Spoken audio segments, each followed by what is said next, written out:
akwai wasu alamomi guda 10 wanda duk wanda ya ga ɗaya daga cikin wannan alamomi babu shakka an masa sihiri, an masa asiri, ya sani ko bai sani ba, ka sani ko baka sani ba, kin sani ko baki sani ba.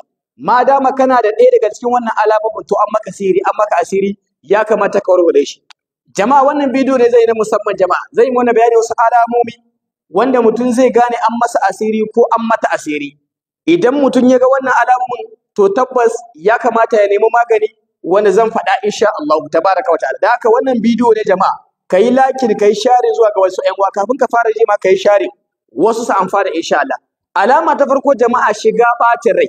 Duk mutumin da yake yawan shiga damuwa shi kadai, musamman mace, kina tashi daga barci ki rika jin ɓacin rai, ba abin da aka maka ka ji ɓacin rai, ba abin da aka miki ki ji ɓacin rai, babu shakka wannan akwai alamar sihiri a tare da kai.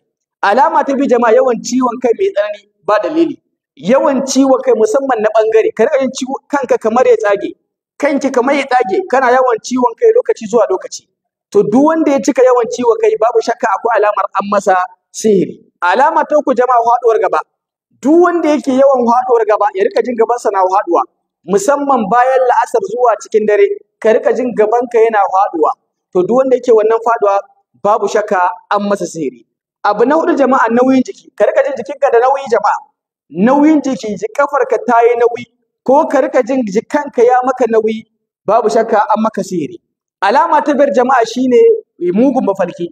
Duk mutumin da ke mugun mafarki, mafarkin abun tsoro, an biyo ka da gudu, mafarkin jarirai, mafarkin mutum ba kai, mafarkin an bi ka da gudu da kalkasha, mafarkin dawaki da sauransu, babu shakka alama ce an maka sihiri ko an maka sihiri. Alama ta gaba da mutum zai gane an masa sihiri jama'a shine ka rika jin yam a kanka, wani ko kika jin kanki ya wani yam ya rike, ko ka rika jin wani abu yana maka yawo a jiki, ko wani abu yana miki yawo a kai, ko yana maka yawo a kai, babu shakka an maka sihiri. Alama ta bakwai da mutum zai gane an masa sihiri jama'a, kasala. Ka rika jin kasala wajen ibada, wajen sallah farilla. Idan za ka yi sallah ka rika jin jikinka ya mutu, kana jin kasala wajen yin sallah, wajen ibadar Allah, babu shakka an masa sihiri. Alama ta gaba da mutum zai gane an masa sihiri, idan ɗan kasuwa ne, ya rika ganin yana ta kasuwanci baya ganin riba, baya ganin albarkar kasuwanci. Shekara kaza kana kasuwanci baka ajiye komai ba, shekara kaza kina kasuwa baki ajiye komai ba, kina da albashin da kai kaza amma baki ajiye komai ba, kana da albashin da kai kaza to amma ka sihiri, babu shakka ka nemi magani.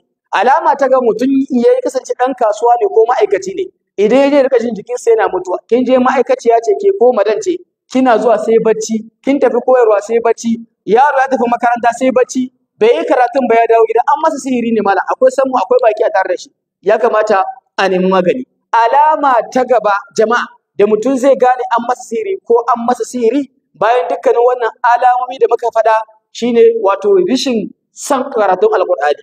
Idan ka samu karatun alqur'ani ka ga baka so, ko idan ka samu karatun alqur'ani ki ji baka so, ki ji hankalinki yana tashi, to babu shakka wannan mutumin an masa sihiri ko an masa sihiri. Duk wanda ya ga ɗaya daga cikin wannan alamomi guda 10 jama'a, babu shakka an masa sihiri. Ya ake kare sihiri jama'a? Akwai wasu abubuwa guda 4 da ake haɗawa wanda ake kare sihiri, wanda da kai ma da kanka zaka karya da kanka.